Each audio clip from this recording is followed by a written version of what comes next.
Hey folks, Kate Saxton here. Ask Miss Kate on Facebook and my blog, katesaxton.com. It's windy out here, so I'm hoping you can hear me okay. Let me give you a little bit of the peace and serenity that I am so lucky to have each and every day out here. Long Island Sound, Long Island way out in the distance. I'm hoping you hear me. I'm trying to turn the phone so you can. Briefly today, if you watch this whole video, here's what I promise you. You are going to get a sense of relief by listening to this and peace that you may not have had prior to listening. Okay? So briefly, promise. Today I'm going to talk about forgiveness. What? Forgiveness? I might forgive, but I won't forget. And you don't have to forget. But why is it so important for us to forgive? Do you know that holding on to grudges, holding on to anger and past hurts, guess what? Hurts you. It's linked.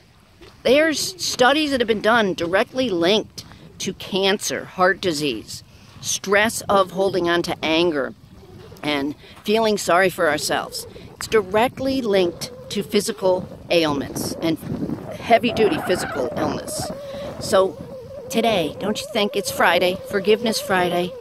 Is it time to forgive? Guess what? There's two ways of forgiveness, passive and active.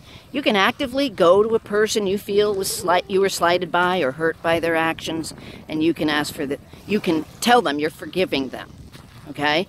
Or you can passively forgive by, in your quiet time, say, I forgive so-and-so for such and such action.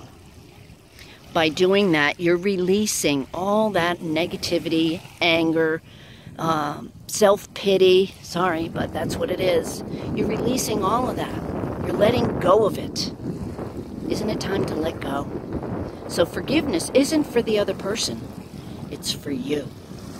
So today, please give me a comment, share this, like it, if you feel that it was helpful for you and you got a sense of peace by doing a simple act of forgiveness. That's it for now. katesaxton.com is the blog, and I'm going to be doing videos every day, so if you don't want to see them, unfriend me if you don't want to see these. But if you like them, please click like, because Facebook likes likes. See you later.